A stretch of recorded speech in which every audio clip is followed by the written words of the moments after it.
You found the Taxi Stand Hour. Ted Cruz, go fuck yourself. Oh! On Radio TFI.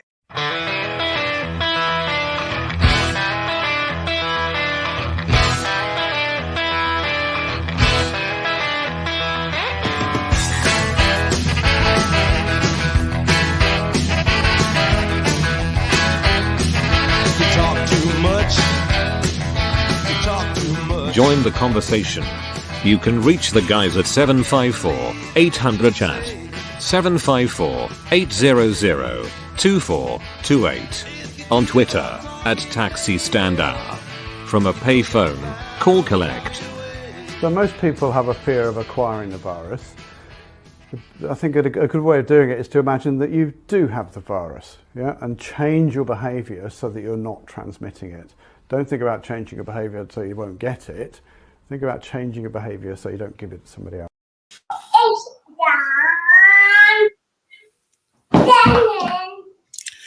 Indeed it is. Good morning, everybody. Welcome aboard for this Sunday, April 18th of 2021 in the year of our Lord. And you are indeed listening to the Taxi Stand Hour on Radio TFI and the Radio TFI streaming network from the Northern Command Studio in Eagan, Minnesota. I'm John Shannon, and from the executive tower of Radio TFI, where it's still under construction, you could still hear the hammers going there up above. It is the one and only Mr. Ed Van Ness. Good morning, sir. Good morning, kids and kittens. We trust you all have had a fantastic week. The sky is blue. The sun is shining in most parts of the country. We hope you're part of that and not like in Denver where they got 5 inches of snow the other day. The Mets got snowed out against the Rockies.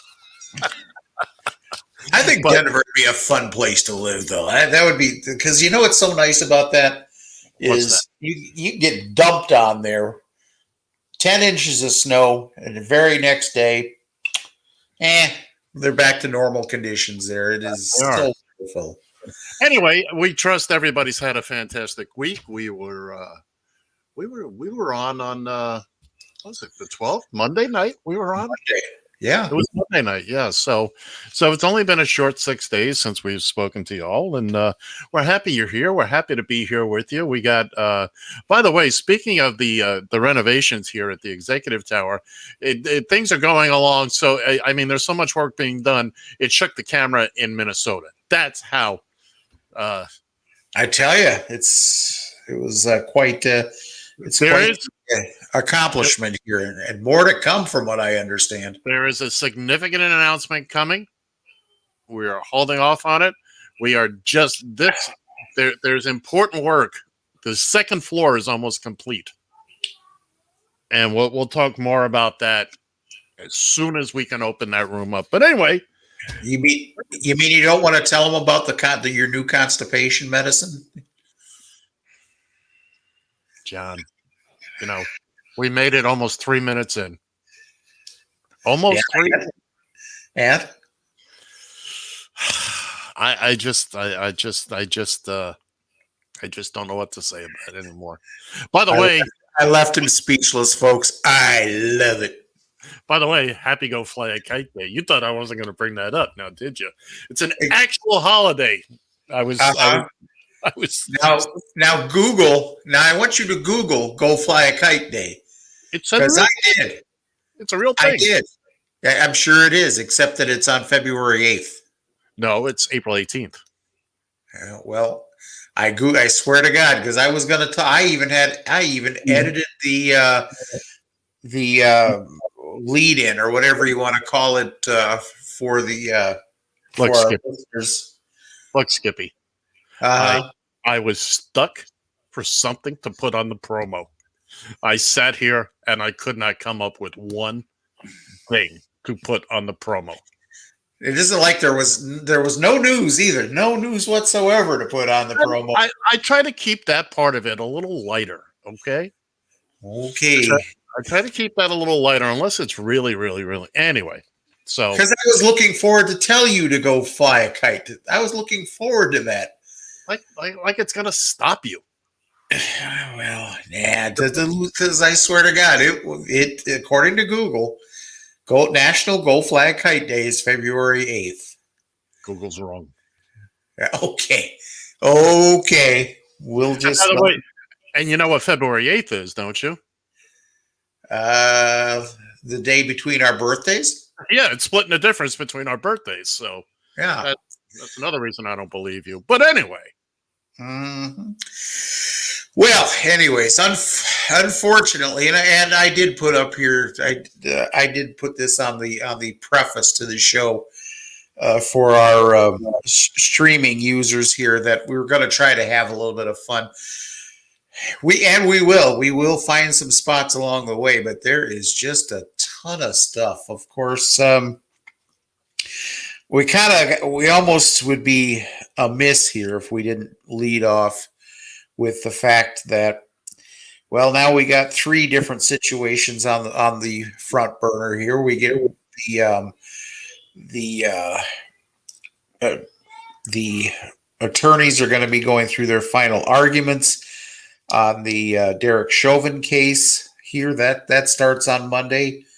The jury will be getting that case this week. They're buckling down here like crazy in the Twin Cities, especially in Minneapolis, but even in St. Paul, they've got schools going back to remote learning and the whole shebang, if you will. You also have the situation with Dante White, right? The officer. Did I say what? You know what? You're Dante Wright. My bad. But I wasn't the first one. My esteemed friend Don Allen was also that mistake. We don't have to dwell on mistake too. But yeah, anyways, Dante Wright, that shooting. Matter of fact, we do have the video on that. The video, thank you. And it's I will say this: you may have already seen it. We'll get to it momentarily. It's disturbing. It's there's a lot of ways we're going to go with this. But I just want to.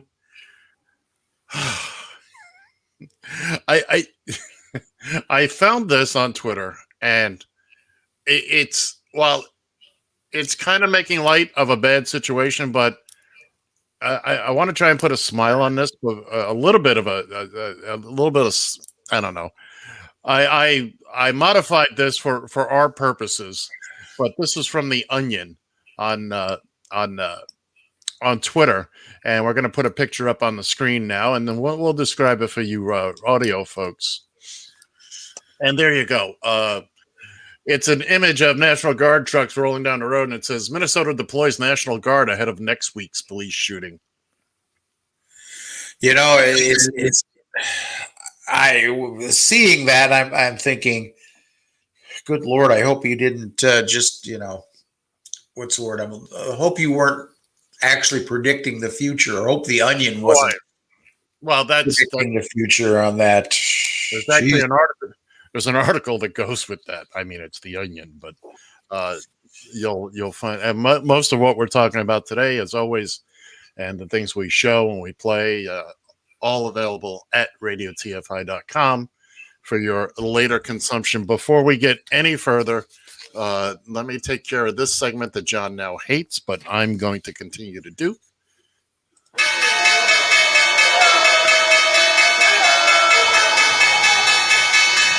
Ladies and gentlemen, it's the Radio TFI Market Watch, brought to you by a sponsor to be named later. Uber closed the week at $60.35, up $2.67, while Lyft closed the week at $60.97, up $2.43. This has been the Radio TFI Market Watch. We desperately need a sponsor. Just going to show what goes up must come down and vice versa, I guess. I don't know. It all went up. Yeah. Again, you know what I find? You know what I find the most annoying about that isn't the fact that we cut out a spot. It has its own little spot on the show. That doesn't bother me as much as that listening to that ding ding ding ding. No! Good Lord, that is so. My freaking ears bleed every time I hear that. I swear to God. It's showbiz, baby. It's showbiz. Yeah. You gotta give the people something, okay? You gotta give them something. Oh, okay. It's all about entertainment now, isn't it? Yeah, you could say that. By the way, if you want to join in on the conversation, 754-800-chat, 754-800-2428. If you're listening via, or if you're on the Twitter at Taxi Stand Hour, you can leave a comment. You can also leave us a message on the in the comments if you are watching the stream live. Also, if you're listening in 1985, you can call us by payphone collect. Very good. Very good. All right. Well, let's get back to this. Let's go ahead and What, you want to show the video? Let's show the video real quick. This is the body cam video from the officer that actually did the shooting. Her name escapes me, quite frankly. Actually, it didn't. Barrett, right? Kim Barrett, yeah. It was. I thought it was Potter. Okay. Potter, excuse me. You're right. I'm sorry. And well, anyways, this is off her body cam. It is disturbing, but we'll have a lot to talk about when we get done looking or watching this. Oops.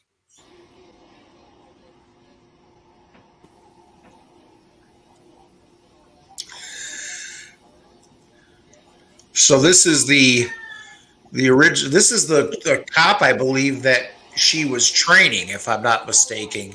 Yes, and for those of you listening on radio right now, we're viewing Mr. Wright being handcuffed by the younger officer. Officer Potter comes in, and then Mr. Wright makes a break for it. We're not condoning him resisting arrest, not at all. Don't resist arrest. And then, of course, comes this point where she pulls her weapon, yells "taser, taser, taser," and discharges it, and then says, "Holy S, I shot him." So, I mean, virtually everybody involved in this has said, "How do you mistake your gun for your taser?" Or vice versa. Present company included.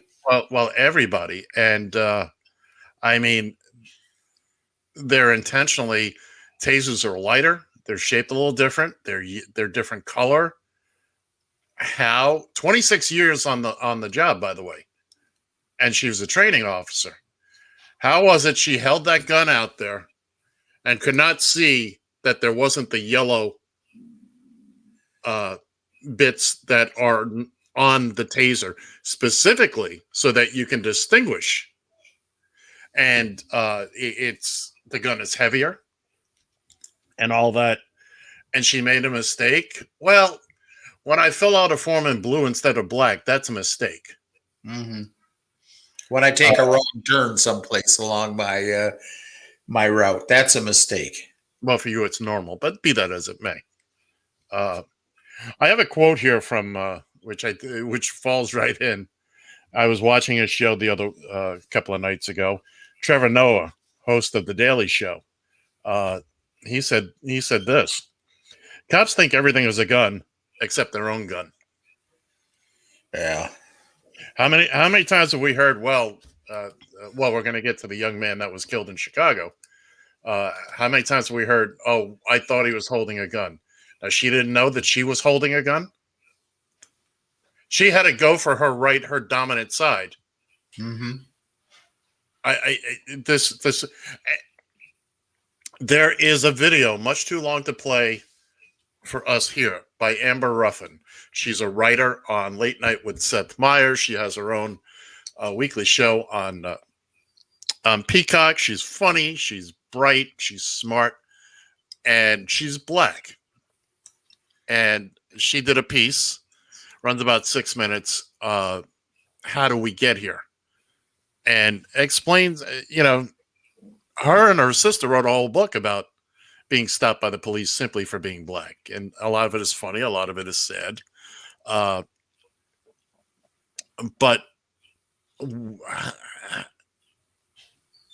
I don't get it anymore.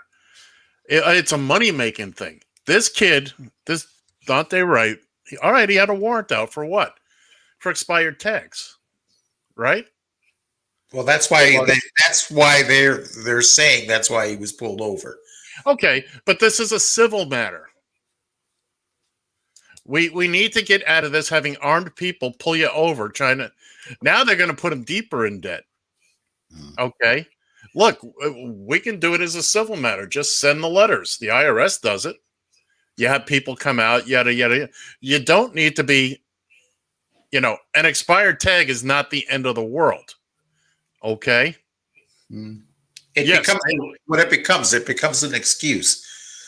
Right. I drove clear from Orlando, Florida, to the Twin Cities with an old van that had Nevada plates on it from when I was living in Las Vegas and where I bought the van.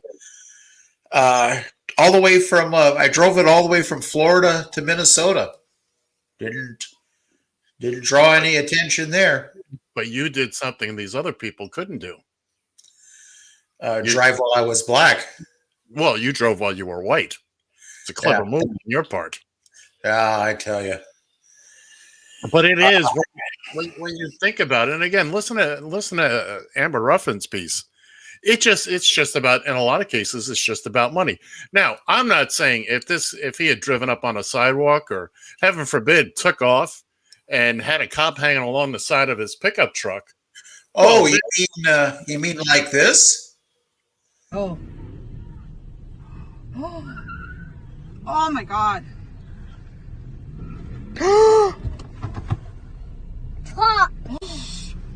Oh, hell no.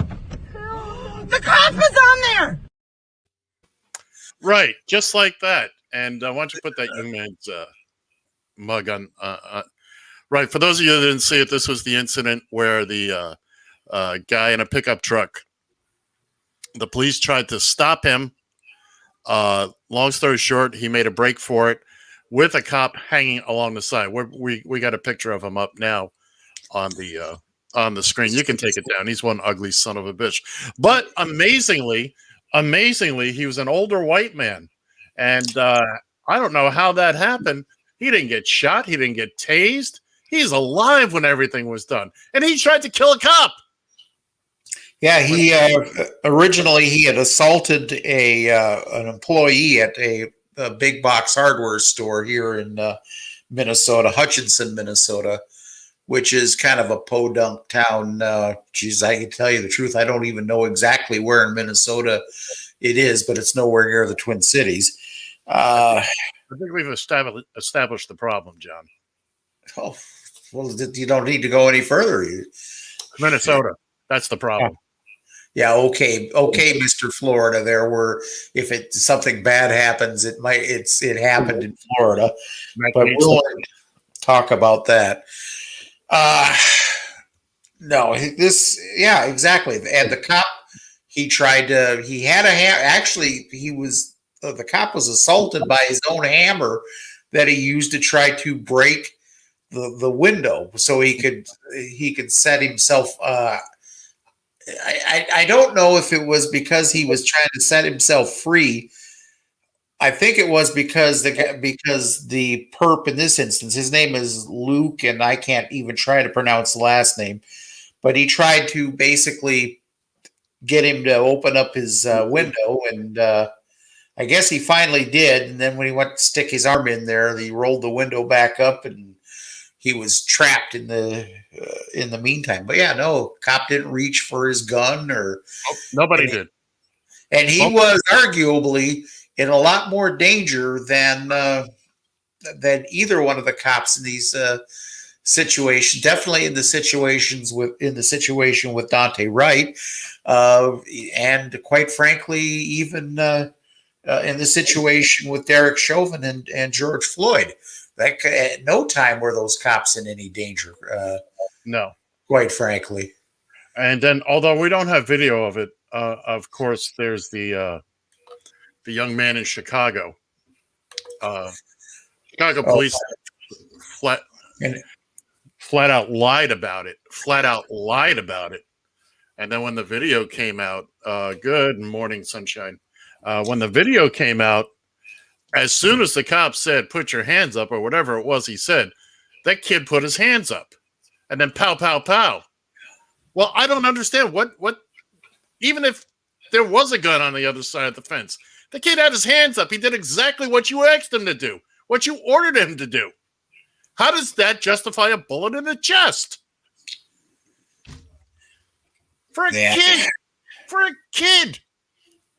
He stopped. He put his hands up. What else was he supposed to do? And then to have the Chicago police lie about it, only to have the video come out. We're always going to need police. We're going to need people out there to assist us, but we need to not only reform, we need to rethink.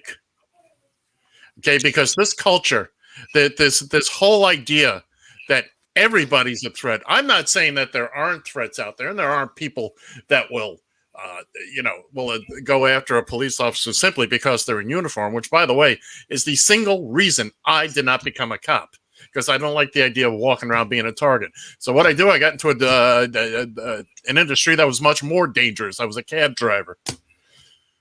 But I remember a cop telling me back when I first, within the first couple of years of me starting driving a cab, I had a cop tell me that she wouldn't do my job. Right. So.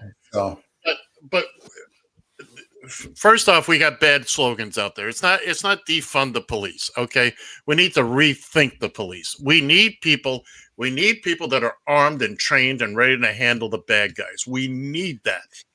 There's no question about it. But we need to get rid of this culture of I'm above the law. Qualified immunity needs to go. Okay? Yeah, absolutely. As much as I hate to say it, I saw something the other day. If you have 1,000 good cops and 10 bad cops, but the 1,000 good cops don't report the 10 bad cops, then you got 1,010 bad cops. This blue wall of silence needs to go. The idea that the badge is thrown around like it's an all-encompassing, literal get-out-of-jail card. I can do what I want card. I told the story a few weeks ago on a set. Somebody came up and flashed a police ID at me. Hey, Ed. Yeah. Ed, hey, listen. I just got some news here. I need to step away. Do you want to go to a break, or can you carry this? Whatever you need me to do, pal. Let's take a break. All right. I'll try to get back here within a couple minutes. I'm Tom Shaw from England. You're listening to the Taxi Stand Hour on Radio TFI. This is Betty White. I know you don't need one more thing to worry about, but listen, high blood pressure can cause kidney damage, blindness, heart attack. Have high blood pressure even if you feel all right. 1 in 7 adults has it, but it's easy to get your blood pressure checked, and you can treat it if it is too high. So don't worry about it. Don't ignore it. Just see your doctor and check it out. For your free booklet, visit the Will Rogers Institute at wrinstitute.org and find us on Facebook and Twitter. Coca-Cola, Coca-Cola, things go better with Coca-Cola, things go better with Coke. Life is much more fun when you're refreshed. And Coke refreshes you best. It's the refreshingness. Food goes better with, fun goes better with, you go better with Coke. The real life one puts extra fun in you and everything you do. So things go better with Coca-Cola, things go better with Coke. This is Mike King. Give us a call at 754-800-CHAT. That's 754-800-2428. Call us or not. I don't give a fuck. All right, I'm back, kids and kittens. John has had some personal. I really don't know what's going on. He looked very, very upset. So we're going to march on here until we figure out what's going on. Again, the little rant I was on. We actually. Oh, excuse me. I'm terribly sorry. And now I'm consumed with what the problem with John is. But let's move on. Yeah, the cop culture is. I was starting to say, I was on a movie set a few weeks ago, and in a transport van, which was being used as they call a warming van. It was a cold day. We had some of the talent sitting in the van, and that was my assignment for the few hours. A gentleman comes up to me, flashes a police ID, says, "Oh, I need to go." I said, "I can't. I'm a warming van. I have to stay put here." And oh, but I'm a cop. I'm off duty. I'm a background extra. Why are you flashing a badge at me? Speak to the production people. That's what they're here for. Yeah, but I'm a cop. Being a cop has nothing to do with what we're doing here today. I can't move and it's just the idea. We finally sorted it out. And we had a nice chat, but it's just the idea that to come up and just flash a badge like that. No, look at me. I can do and get whatever I want. I'm happy to help anybody. I'm happy to help cops in a situation, but but it's that kind of thing that needs to be. The whole system needs to be rethought. There's Twitter sites I follow regarding the way cops and city officials here, people abuse placards, parking permits here in New York City, and it's just the idea that we can do what we want when we want, and the heck with the rest of you. John, dare I even ask what's going on? Or I'll keep this short and sweet. For those who weren't aware here, Granny Annie was in the hospital over the last week. We were talking off air that she basically got to the point of annoyance wanting to get out of the hospital because today is her son's 30th birthday. Well, she woke up this morning with 104 temp. So she's being taken to one of the local hospitals here. Well, John, we can stop the show right now. No. As a matter of fact, I actually need this to take my mind off of things. So she's on her way back to the hospital. All right, and let's be clear before people get the idea that John is the dirtbag that I portray him to be. He's not. Only so many people can be at the hospital. Correct. Right. Exactly. And who's taking her right now? Is it the youngest daughter? The youngest daughter is taking her. So I will check in on her when we're done here, and she'll be all right. She always does. She's prone to these fevers, but this 104, that's a little much, unfortunately. So, well, when you talk to her next, tell her I'd like to get 5 ones for a fever. Oh my God! And then there's that. Yeah, exactly. And I'm the asshole here, and I'm the resident asshole here. That's right.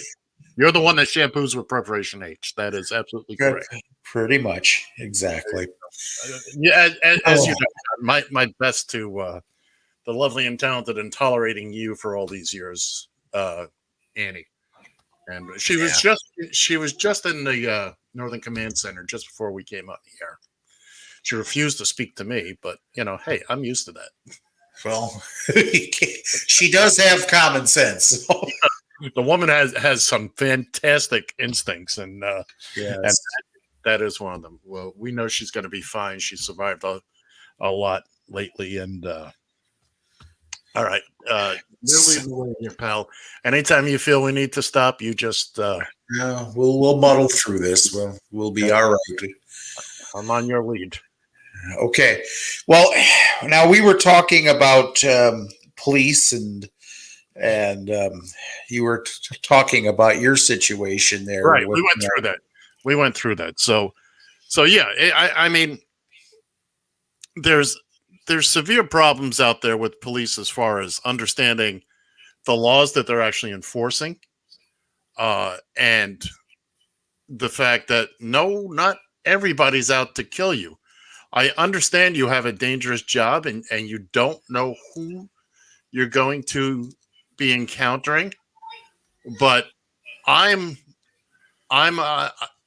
beginning to become one of the people that, especially on traffic stops, if it's an expired tag, if it's a civil thing where there's just send them a letter, send them a notification. Now, if they're speeding and driving up on the sidewalks, of course, make a stop. Reckless driving, drunk driving. Nobody's saying stop. At least I'm not saying stop that. But for this stuff like a turn signal bulb missing, come on, man. You don't have to. Something in the mail. Yeah, exactly. Send something in the mail. There's no reason to be pulling over anybody for this. Yeah. Even if you have to attach a fine, say, okay, well, you had a turn signal bulb out, issue the damn fix-it ticket via the mail. Yeah. By the way, folks, if you're in your car and you use your turn signals and one of them is going faster than the other one, that means you have a turn signal bulb out. That's exactly. So put it on the turn signal. Just walk to the front of the car, walk to the back of the car, and you'll very quickly find out which one is. But yeah, that kind of stuff. We don't need to be pulling people over, especially in the middle of the night. It's then these. Yes, I know sometimes these things turn into bigger. There's somebody transporting drugs or whatnot. I get that. Look, even a blind dog finds a bone every now and again. And I get that. But overall, I mean, I don't know what the numbers are, but good gravy. How many traffic stops are just literally civil things? You've got a tag expired. You've got a light bulb out. We're not talking about mechanical problems here. We're not talking about driving down the road on two rims.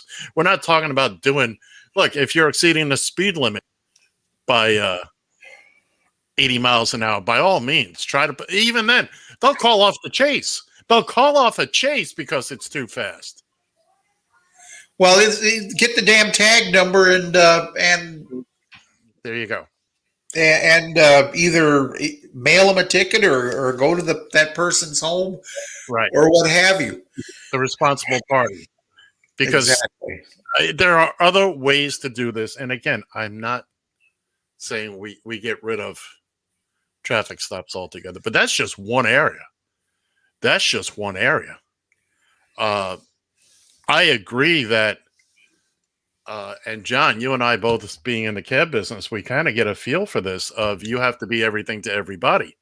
I mean, I was part cop, I was part investigator, I was part psychologist, I was part doctor, I was part babysitter, and very, very rarely was I just a taxi driver.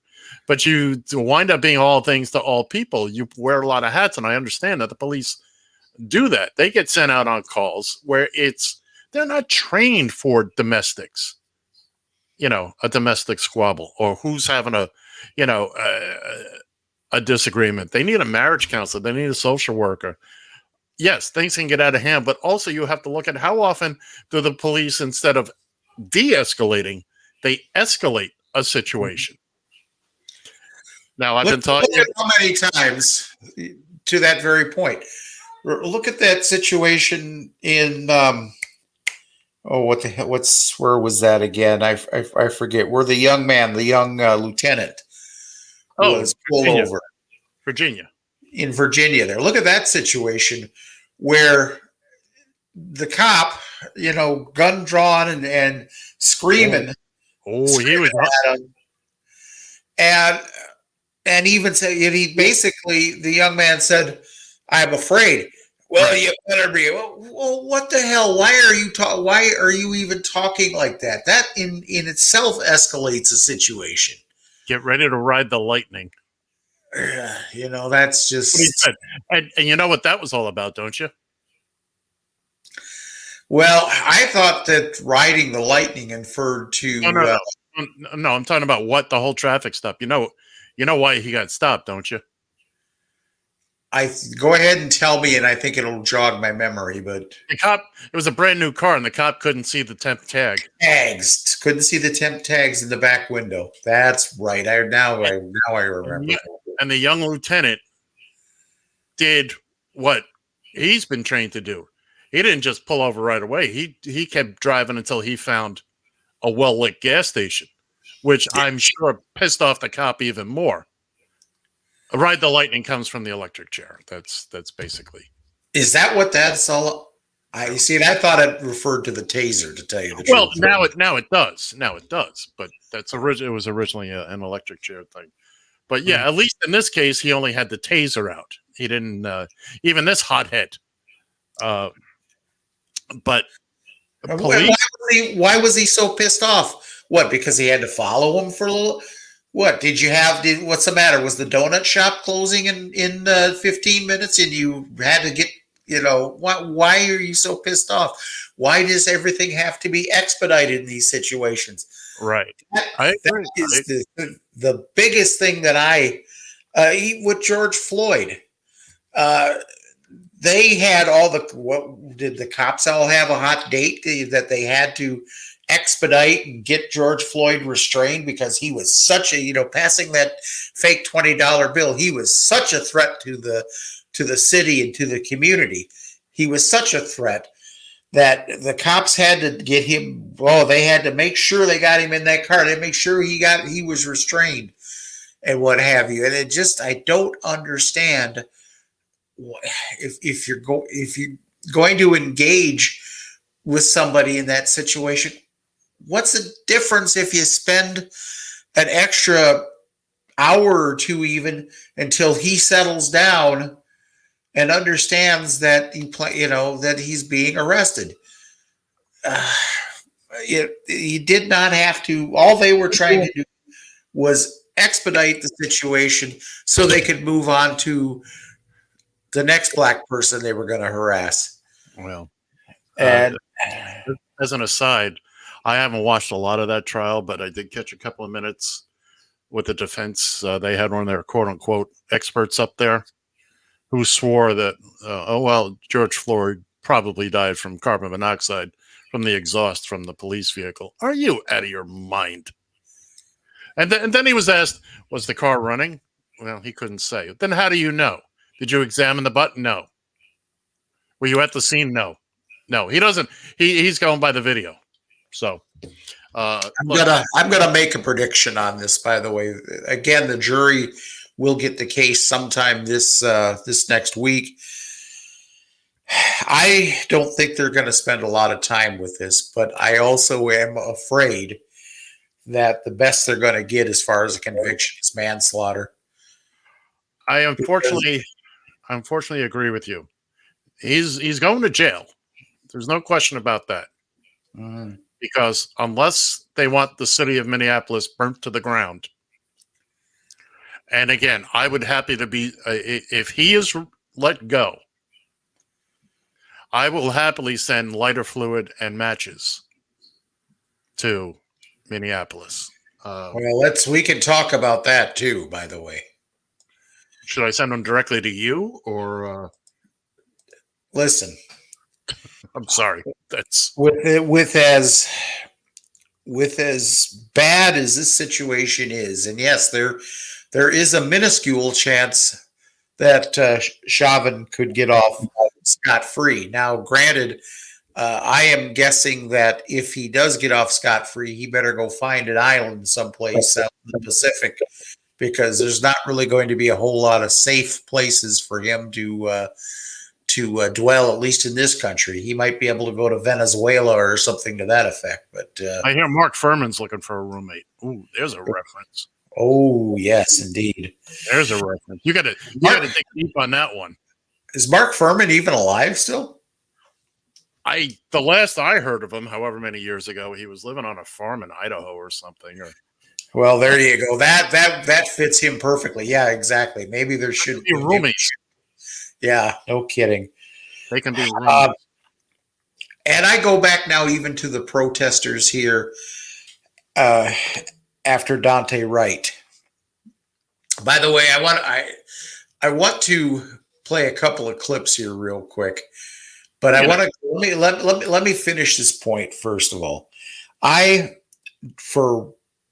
do not agree at all with the violence and the looting that's going on. You want to believe that the ones who are, at least no buildings have burnt down this time, but the Walmart there in Brooklyn Center, well, geez, smashing the place up and stealing the TVs and the tennis shoes and that, hey, that's the way to mourn an individual. Yeah, let's completely bust up a neighborhood. Let's bust up a Walmart here where many people in that Brooklyn Center community shop. This is the same damn thing with work. Yeah, with George Floyd. They completely trashed that entire Lake Street area. Right. And look at how many people. Yeah, they couldn't go to work.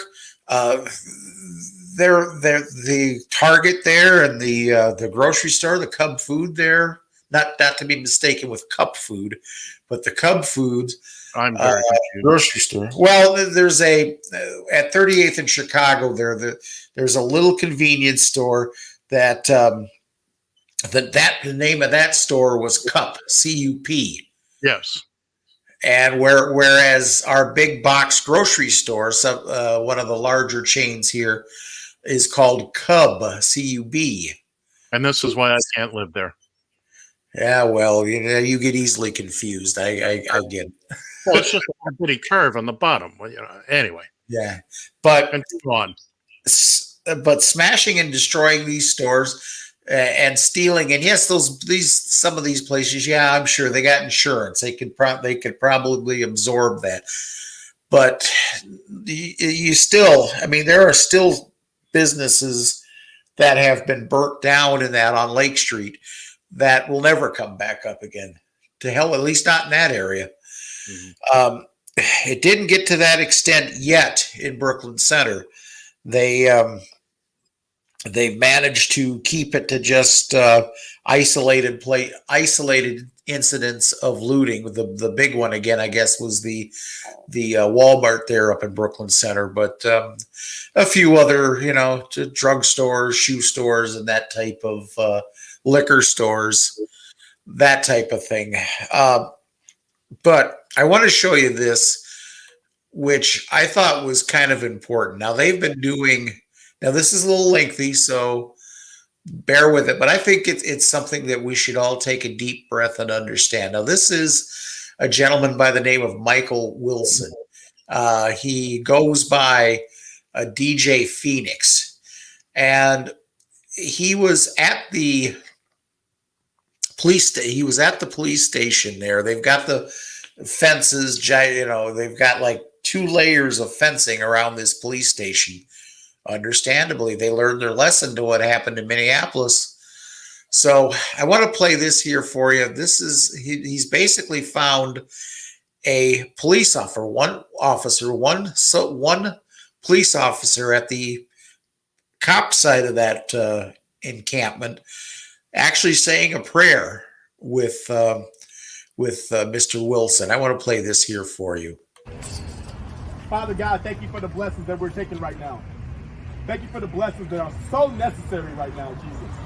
Thank you, Lord, for giving us the honor and the privilege of seeking and reaching one. One! Thank you for giving us one.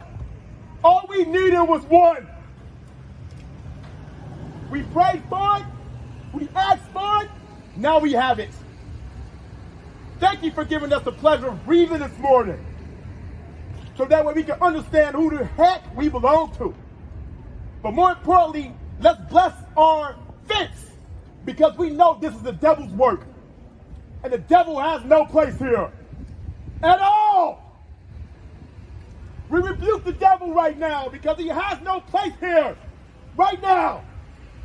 In the glorious name of Jesus, we make sure that these officers are prayed for, this military is prayed for, these babies are prayed for, America prayed for, and everyone out here fighting to risk their lives is prayed for. So please, bless this officer right now for having an open mind and an open heart to listen to me. Thank you, brother, for loving us and appreciating us and being willing to be duplicated by the power of Jesus, because that's what you're here for. He don't make no accidents, and I'm a tither. So he says if two people are in agreement, it shall happen. And guess what? It happened. So what we're going to do is take these glorious blessings and put them on you right now. We're going to take these blessings and pour them over you right now. This fence is the devil's work, and he does nothing that God can't handle or crush. So brother, we love you. Jesus, we love you. Jesus, we love you. Jesus, we love you. And in your glorious name we pray. In your glorious name we pray. Everybody said. Amen. I'm walking the fence again. All right, brother, see you, man. We're going to meet again tomorrow. You know, I'm going to pray with you every day till this fence comes down. Once this fence comes down, it's me and you. Tell your kids I say hello, Brody. You too. Take care, brother. All right, man. Same here.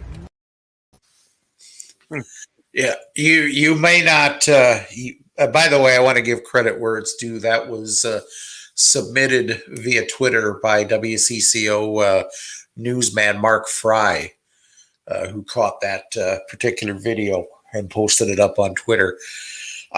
Look, I don't have a religious bone in my body, but you still can't help but be moved by that. As that officer is on the other side of the fence, this man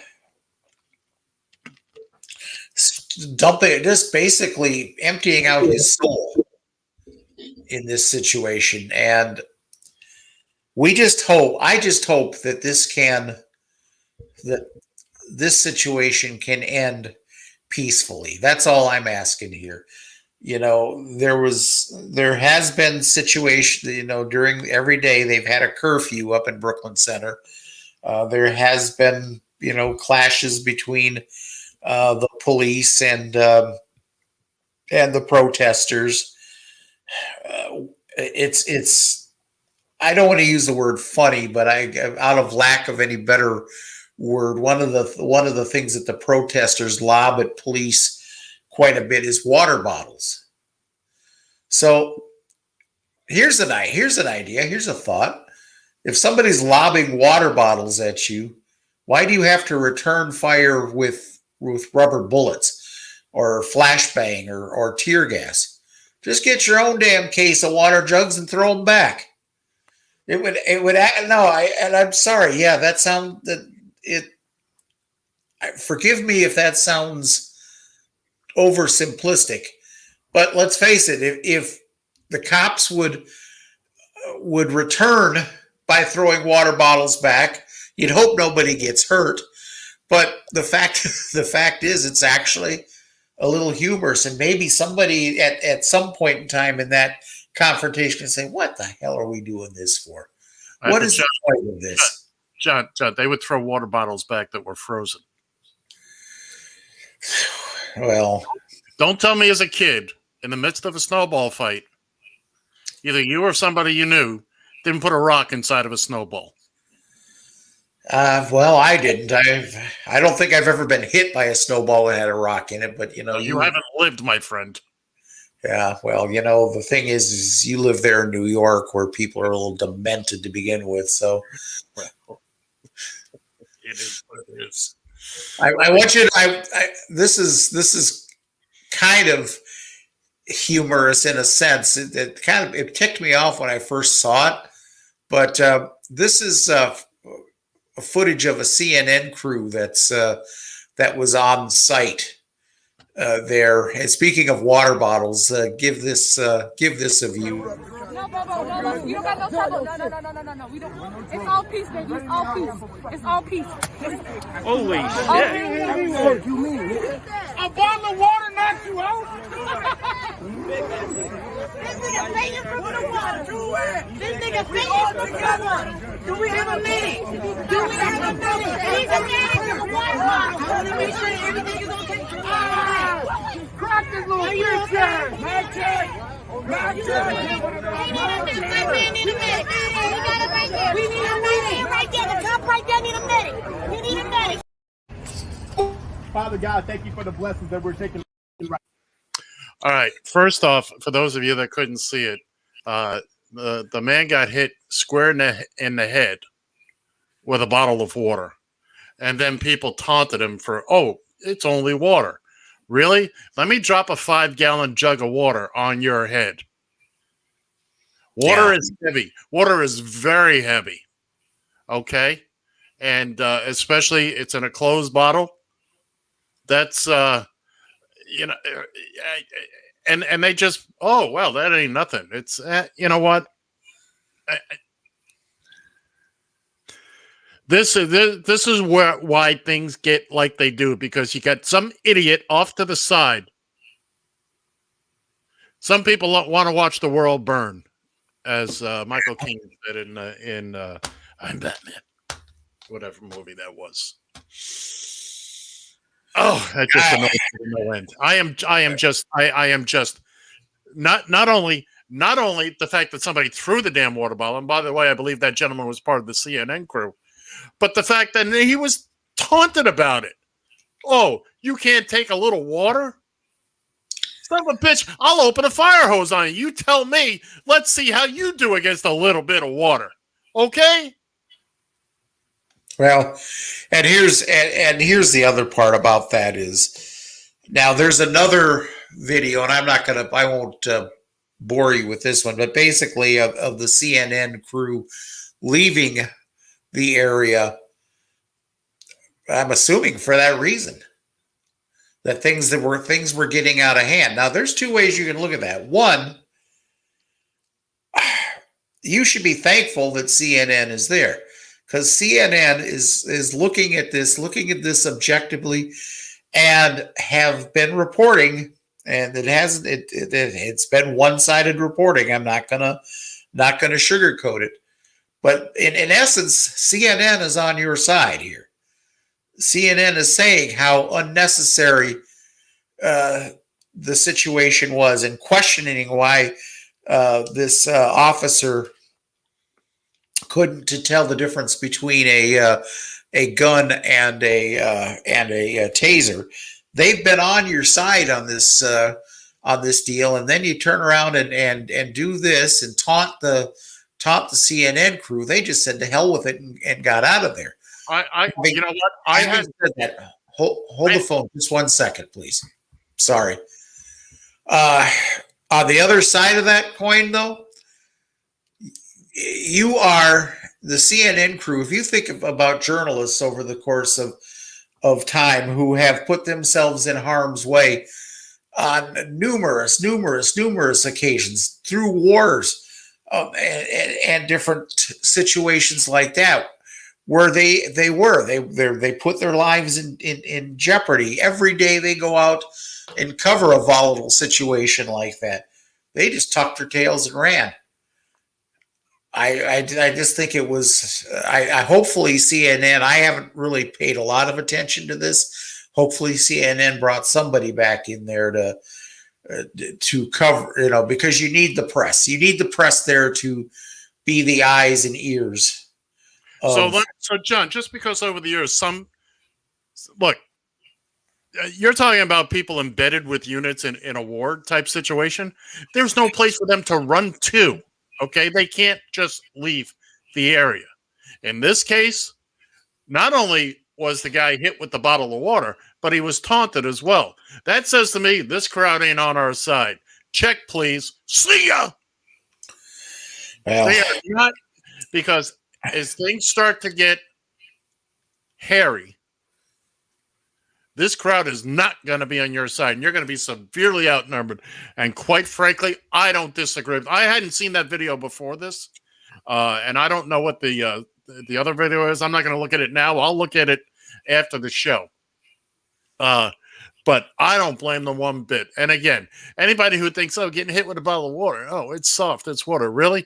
Go bang yourself in the head with a couple of bottles of water and come and get back to me. No, you're absolutely right. I mean, that's it beats the shit out of rubber bullets and what have you, but or getting fireworks shot at you, Roman candles. I've heard that little. Yes. You ain't lived until you've gotten hit by a Roman candle ball. Oh, then I've lived. Yeah. Now you got me all worked up. Sorry about getting you fired up 5 minutes before we go to the top of the hour. Now you got me all worked up. You. But getting back to where we were. You folks in the Twin Cities, you got a big week coming up. You're going to don't hurt yourselves. Don't hurt the mom and pop people. They're not doing this to you. Don't burn down Big Lou's deli. Big Lou's got nothing to do with you. Don't burn down Sheila's hairstyling. She's not doing this to you. Okay? Aim your fury where it needs to be aimed, if that's what you feel you need to do. But don't take it out on the innocents. This is exactly what you're protesting. This is exactly what you're upset about. An otherwise innocent person. You don't want to take this out and ruin the lives of your very neighbors. Absolutely. Because something did not go your way. I get it. You're going to be pissed. And I don't blame you. I'm going to be pissed too. And I don't live there. And B, as we've stated over and over, we're just a couple of old fat white guys. And, I don't have a big dog in this fight. I got a little bitty puppy. I'm rooting for you guys, but don't screw yourselves over here. Okay? I know the fury that you're going to feel. I know you're going to want to do something incredibly stupid. There's a great line. I wish I had it. A great line from Animal House. This calls it. I'm paraphrasing here. This calls for an act of infinite stupidity, and we're just the guys to do it. Don't do that, okay? Bang up a couple of trash cans, bust the windows on a police car if you feel the need to, but don't go after your neighbors' homes and businesses. They're not your enemy. You prove nothing. You prove nothing by doing that. And you're not doing anything to honor the memory of the person that you're, whether it be George Floyd, whether it be Dante Wright. You're not doing anything, in Chicago. I just came up with the most effective protest. The most effective protest. Okay. Nobody renews their tags. I'm not joking. No, that's a very valid point. Nobody renew their tags. Let the state suck it up on all that money, and we're going to send cops all over you're going to have to stop everybody. Yeah, well, that's a brilliant idea. You know what? I got to say, that's a brilliant idea. Might have to put that out on a tweet somewhere. I might have to. Please run with it there in the land of 10,000 lakes. By all means. Oh my goodness, we're coming up on the.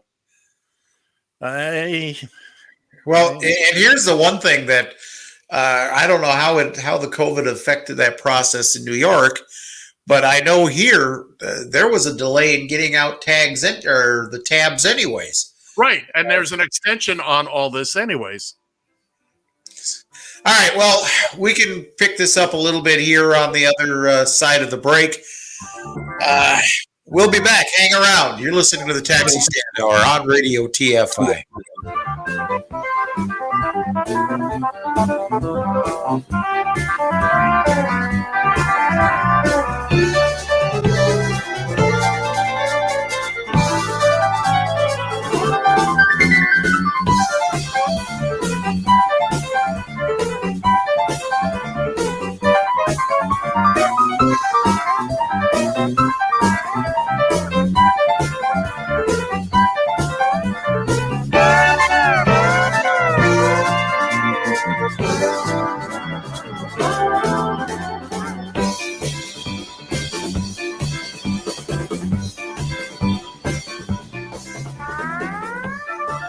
You found the Taxi Stand Hour The worst talk radio I've ever heard in my life. on Radio TFI.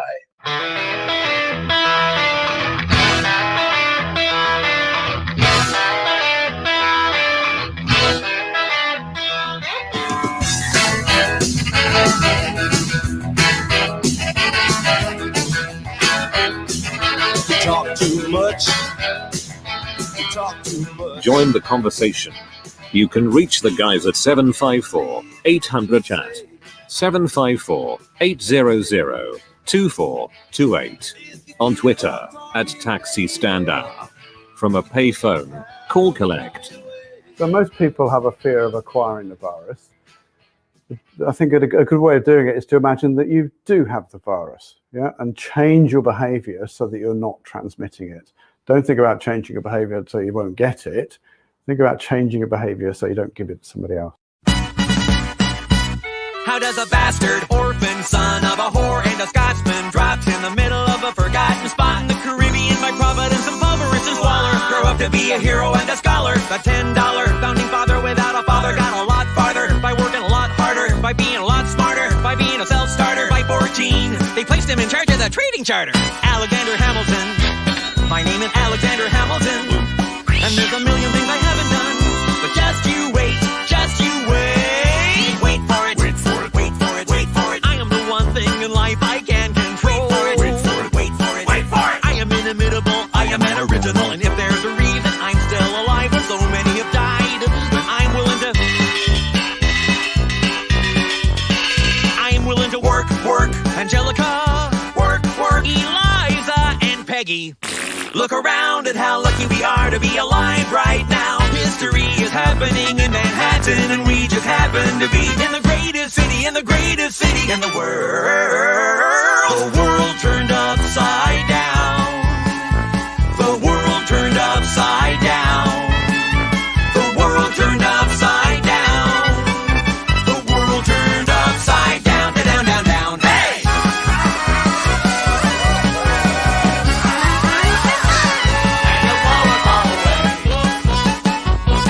Oceans rise, empires fall. We have seen each other through it all. And when push comes to shove, I will send a fully armed battalion to remind you of my love. Da da da da da da da da da da ya da da da da da da ya da.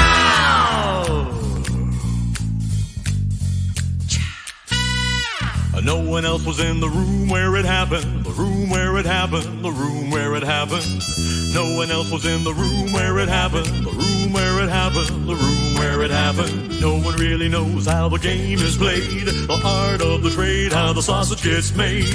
We just assume that it happens, but no one else is in the room where it happens.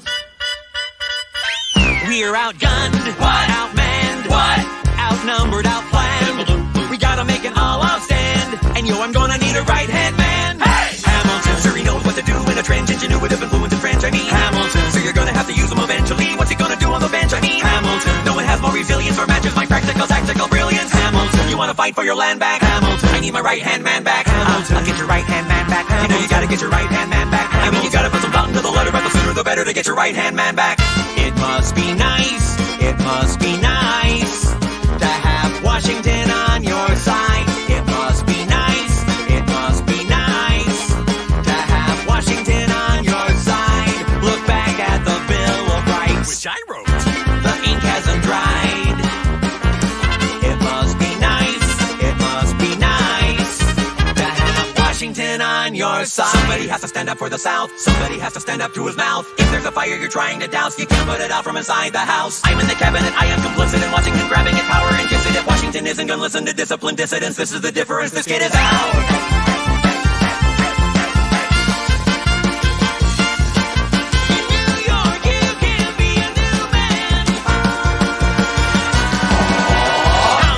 Like you're running out of time. Hey! Right day and night like you're running out of time. Hey! Every day you fight like you're running out of time. Like you're running out of time. Are you running out of time?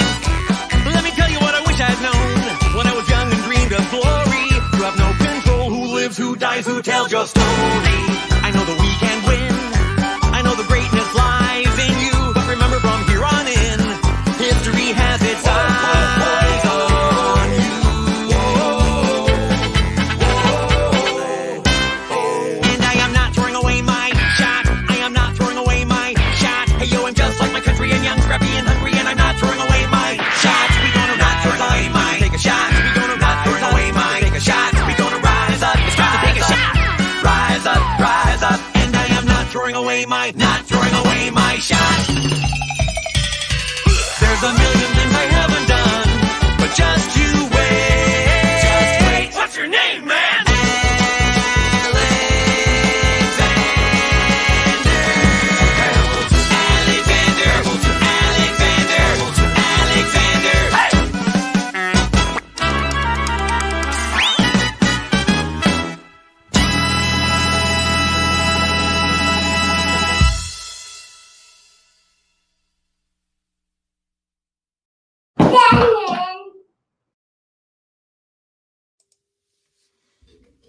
Yes, indeed. Yes, indeed. So now I'm curious about that. So that was the Hamilton polka, as presented by Weird Al Yankovic. Now, so what did he do? Manipulate some of the video as well? He didn't do that. Somebody else did the video.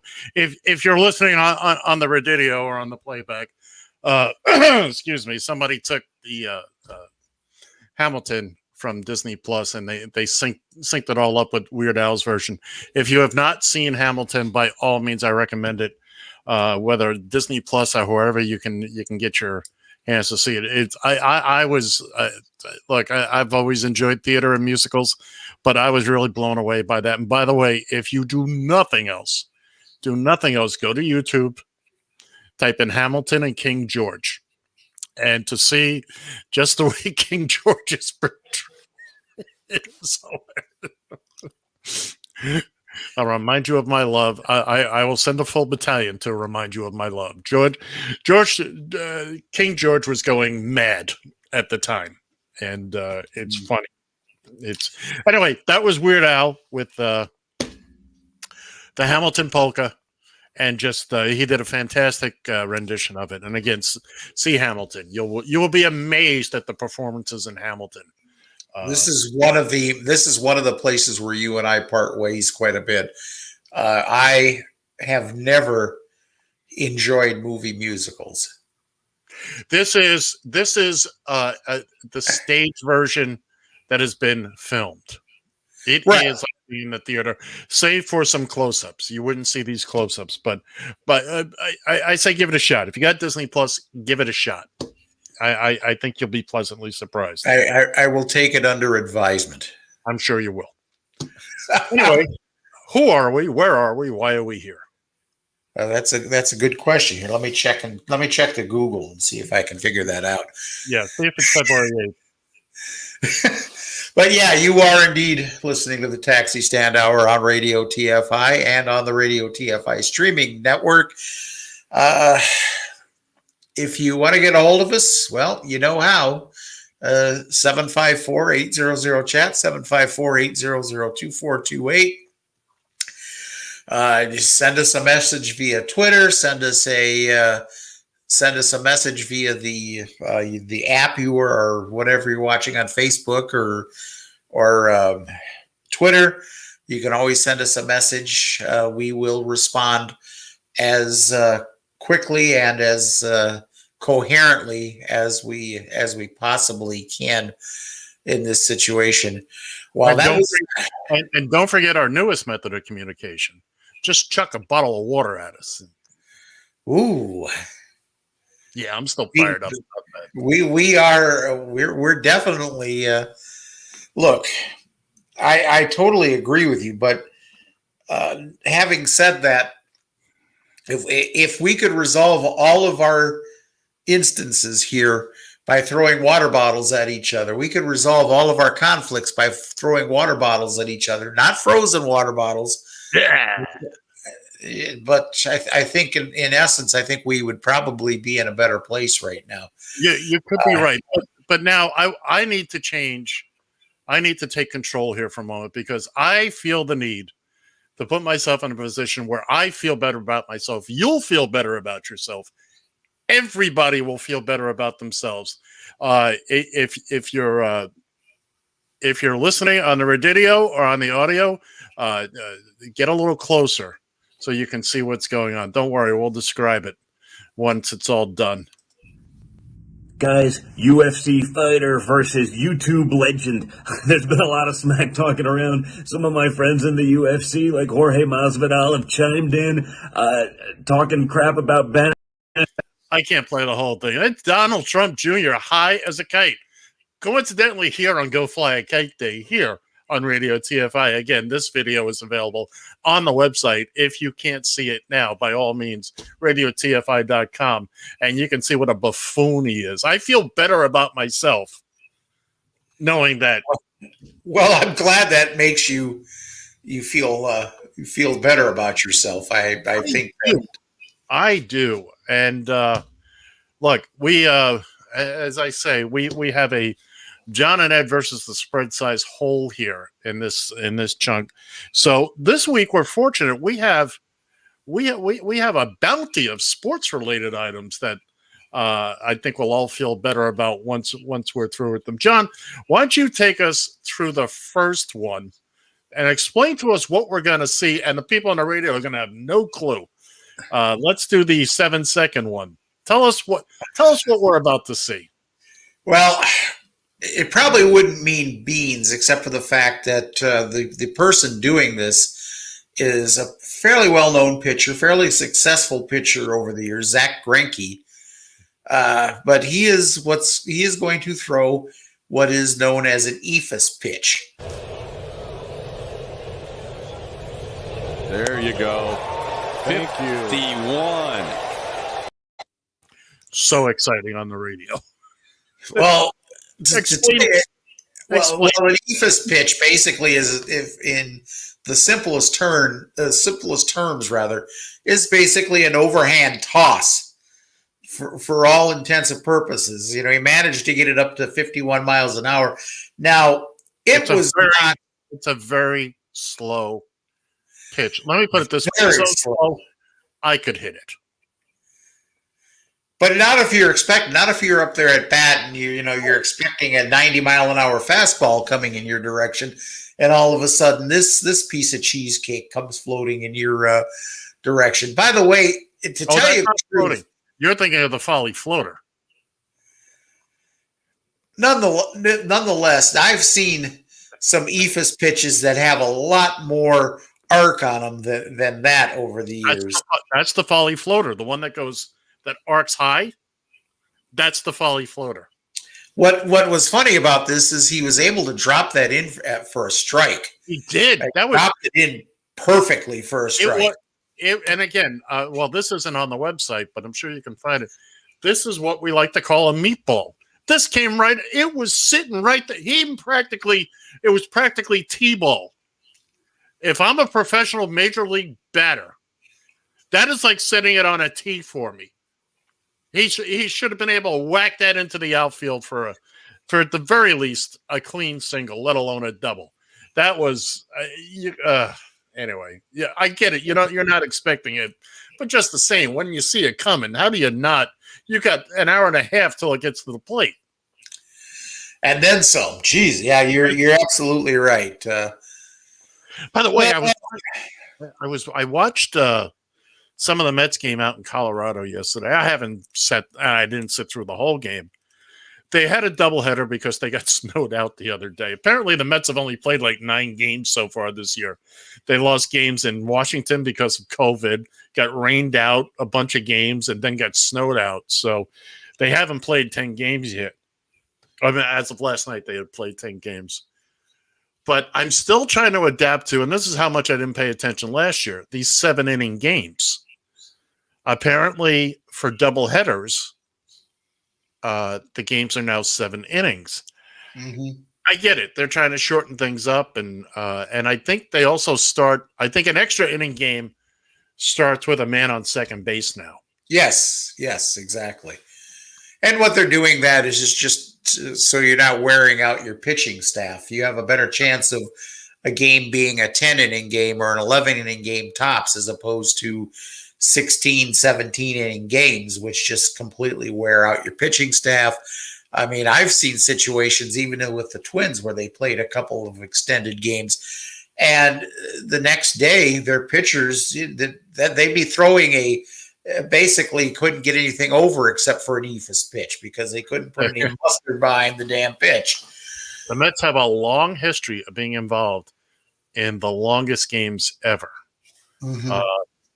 I think they played it. I think the longest game on record is 21, 22 innings, something like that. I believe it was the Mets versus the Giants at Shea. The Mets are in there. And then when it comes to the longest games, the Mets they're always throwing their hat in the ring. But anyway, yeah, so I'm still adjusting to, I'm kind of creeping back into baseball. I had read about these changes, but let's go to, I had forwarded this video, and believe me, kids and kittens, even if you're just listening, you'll be able to get this. This is a 6-year-old who walks into a sporting goods store where Hulk Hogan is signing autographs, making an appearance. And this young man came in, and he had some T-shirt on, which I'm not sure exactly what the significance of the T-shirt. I think it was Row Nose, R-O Nose. I have no idea what that was all about. But he also had Hulk Hogan's bandana on and kind of decked out like the Hulkster, if you will, here. So yeah, let's give this a view and a listen.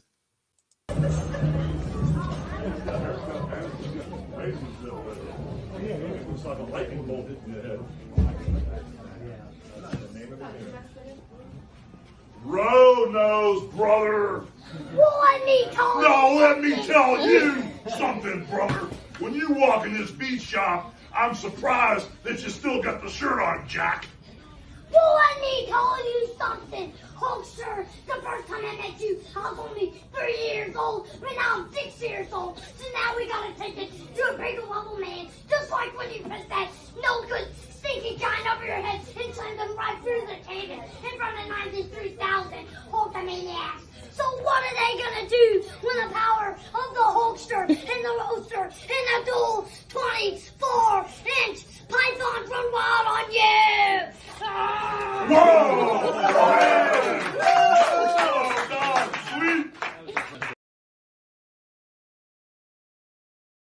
So's back. There we go.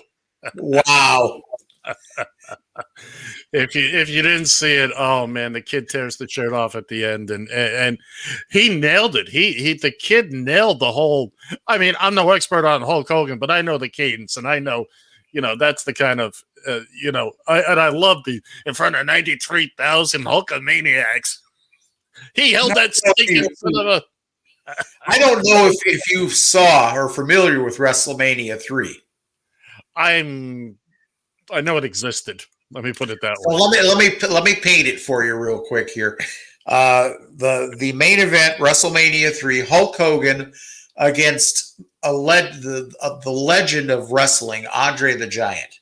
Now, Andre the Giant has always been a good guy through the whole thing. The gentle giant. Never really got angry, never anything like that. But all of a sudden, Andre the Giant. Also fantastic in The Princess Bride. Yeah. But for whatever reason, they decided, Vince McMahon thought it would be a great idea to book Andre the Giant as a heel.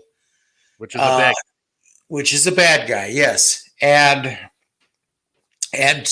challenge Hulk Hogan for the title. So early in the match, Hulk Hogan tried to body slam Andre. Andre just basically put his weight forward, and it was almost a pin situation. But Hulk Hogan kicked out of it. There are some people that have looked at the video and said, well, wait a minute, Hulk Hogan didn't kick out of it. But whatever. But later on in that match, Hulk Hogan was able to pick Andre the Giant up. Didn't put him over his head by any stretch of the imagination, but did body slam him. And that's a feat in itself, because first off, Andre the Giant at that age wasn't helping a whole lot with that body slam.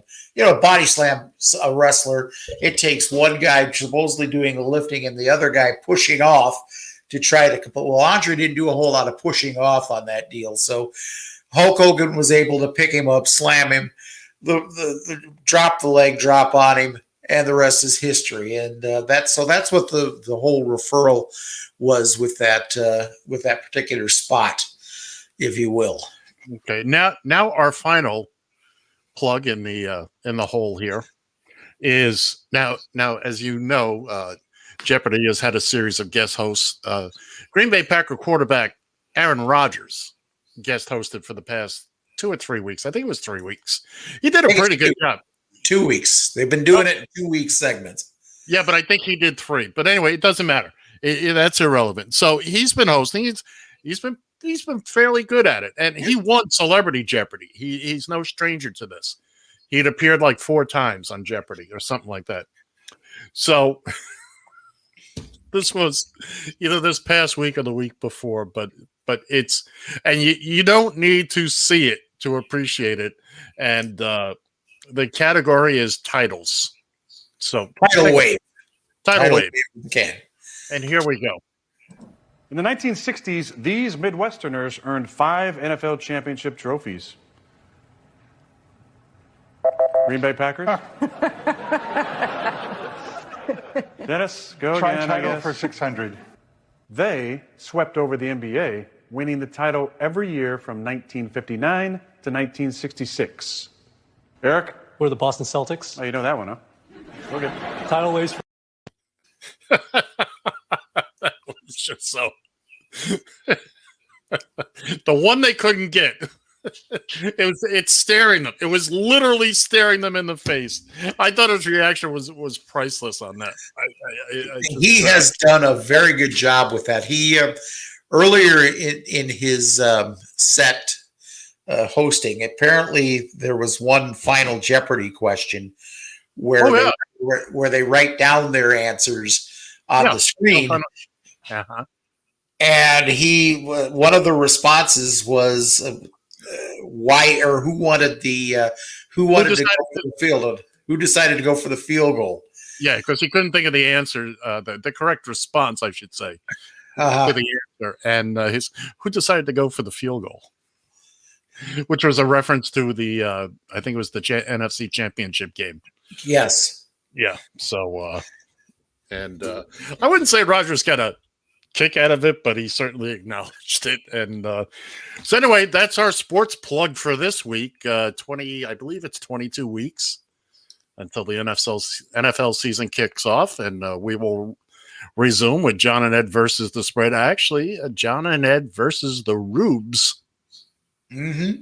It's the spread versus something or other. Don't worry, we'll have it all worked out for you. We've got new technology coming. Oh boy, it's gonna be fantastic. It'll be a hoot. It'll be a half. It'll be a hoot and a half. I promise you. We've already got the half hoot worked out. We could have. It's really sad. Is this we could have had football picks. I think we made an attempt at this a couple of years ago with the CFL. Yeah. You know what? I think that lasted like a week. And 2 tops. I think you're being overly generous about that. Look, it's just not. It just wasn't gonna. You can't watch the games. I remember that's the games. They were ESPN or somebody's carrying them. Well, except for the fact that there is no CFL this year. Why? COVID. Exactly. They are getting hammered up there in Canada, and especially in Ontario, and especially in Toronto. Our good friend Christine Hubbard, who of course is the chief cook and bottle washer at Beck Taxi in Toronto, has been all over. Yes, all over media, trying to get taxi drivers who are indeed frontline workers trying to get them some priority in vaccinations. I know our industry has given priority to drivers. I think they did the same thing in New York, if I'm not mistaken. Anybody could come in with a hack license, and oh, by the way, why it can't be done. On a side note, I turned in my hack license. You did? Yes, I decided I didn't want to go for the physical. I'm never going to be back in the business again. So even though I had another year left on it, well, here we go. Going to be looking for a cab driver again here for a co-host. So I still have the physical license. I didn't give them that, even though they want it, but I kept it. So I still have it. But yeah, once it's in your blood, I hate to tell you this, Ed. I'm going to make a prediction here. Oh, no. Stop right there. I'm going to stop you right there. I know that this is a life choice, being in the taxi industry, or at least it used to be. Okay. This is not a job. It's an adventure, like the Army used to tell you. I understand that. It will never leave me. I will always be part of that industry. At least I will always see myself in some small way as part of the industry. I will never not be. Remember, this took up, at this point, more than half my life. And you were more involved in it than I was, because you actually owned a fleet of cabs at one point in time. Which trumps your extra couple of years and then some. Well, and the fact is that, now I own my own, or I should say the bank owns it. But that notwithstanding, it was in 38 years, that was my first venture into owning my own cab. The 35 previous years in this business, I either leased a cab, or in the time when I was in Vegas, I actually worked for a legitimate company, so to speak. But you're not having the joy and the pleasure of having another driver to contend with. Oh, and you know what? I don't know that I'll ever at that point in time. Or 30 drivers or 40 drivers to contend with. So again, I take your 3 years, and I feel that's been trumped. I am not going to give you an argument on that one. But anyway, I am officially out of the industry, but I'll never really be out of the industry. I mean, that's just where I am right now. And keep in mind. Let me go back to the reason I brought this up. Again, our lovely queen of all hacks, yes, Christine, has been on this like white on rice, and she basically has been saying all along that they're targeting the wrong people for these vaccinations. And a doctor in Ontario, her name is Dr. Callie Barrett, and she has her opinion on what's going on and how it's affecting the underserved, if you will. Give this a listen, please. John, what you described sounds like a war. I really can't think of a better analogy. And the really tragic thing is that those in the line of fire are the people who are most vulnerable in our society. So right now, the people getting sick with COVID-19 are not the wealthy people who can work from home who are probably getting vaccinated. The people who are getting sick with COVID-19 are the people who have no choice but to leave their house and expose themselves to the virus at work. And they may or may not have been vaccinated, and they may or may not have the agency and the social capital while they go to work to speak up if they're in an unsafe environment. And when they do get sick, they're probably going home to a very crowded household with multi-generations living in the same building or household. And if they do get sick, the likelihood that they're going to infect everyone that they live with is very high. I took care of a patient this week in the hospital who had COVID-19 and was desperate to leave against medical advice while he was on 100% oxygen because his wife, his wife's mother, and his 6-year-old child all had COVID at home. And he was freaking out that his wife couldn't handle looking after everyone in his family. Entire families are getting sick with this. And it is affecting the most vulnerable in our society. It is infecting those with the least social capital to be able to speak up for themselves, those with the least amount of representation right now in cabinet and in government. And it's completely unmasked the inequities in our society. And I'm angry, and I'm sure you can see the anger in my voice. Yep. It is not the way I ever expected things to happen in this country.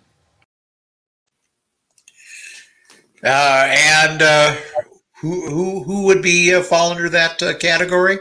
Well, how about taxi drivers? How about taxi drivers?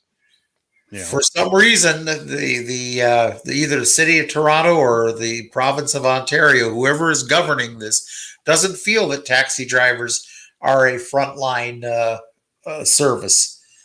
You can't get more frontline. What's that? I didn't hear you. I said you can't get more frontline than that. Exactly.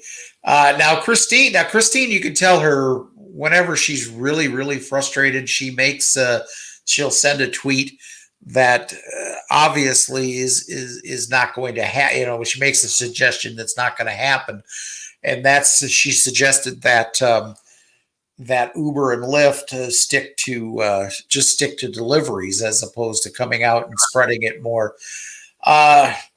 Oh no, they can't. Oh no, they're not. Province is not going to interfere with Uber and Lyft. Oh no, I promise you, they'll get them shots. Whether or not they'll get them shots is one thing, but they're not going to make them suspend. There's no reason. In an ideal world, I suggested that maybe somebody reach out to Uber and Lyft, and let's get everybody that's hauling people around for a living. Let's have everybody park their vehicles until the province or the city gets their head out of their ass and decides and understands the importance of these professions and get these people vaccinated. Now, Christine, you're dreaming, pal. Oh, I know. Well, first off, getting Uber and Lyft to stand by any type of agreement like that, or even commit to agreement like that, is yeah, exactly. Please. Exactly. And she said, and Christine also said, well, that would affect, people that have to get to dialysis and get to different appointments. Right. And she's absolutely right. And she's thinking with her heart. And I get that. Christine is very compassionate when it comes to transporting people. It's not just a business to her. But she's also makes a ton of sense. And again, we don't have any current audio on Christine, but go on Google, Christine Hubbard. She's got, especially this past week or two, she has been on probably every major Toronto radio station. She's been on CBC, the Canadian Broadcasting Corporation, which is, the huge network there in Canada. And they speak English too. So it's, humor. I get that. And we spell it. And we spell it with a U.